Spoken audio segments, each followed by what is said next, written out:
Paano maglagay ng gradient background sa ating video or photo na naka-PNG or basta walang background? Para makapaglagay ng gradient background ay gagawa muna tayo ng color mate. Para makagawa ng color mate ay i-click lang ang new item, color mate, tapos okay. Choose the color you want. Tapos green, dash green, then okay. Ayan, mayroon na tayong green na color mate. I-drag lang natin siya sa timeline. Ayan. I-click lang to, tapos punta sa effects panel, search color gradient.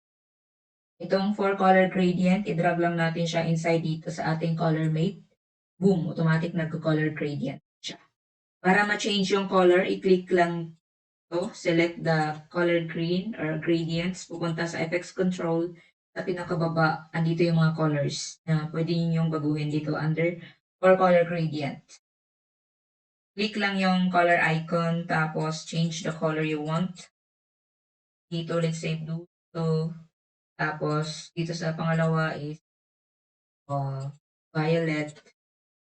Tapos, dito sa pangatlo, change natin brown. Tapos, sa pinakahuli, change red. Red.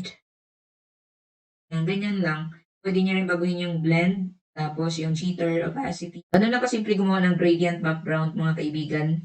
Ito lang po muna for today. Kita-kits sa susunod kong video. Salamat. Bye-bye.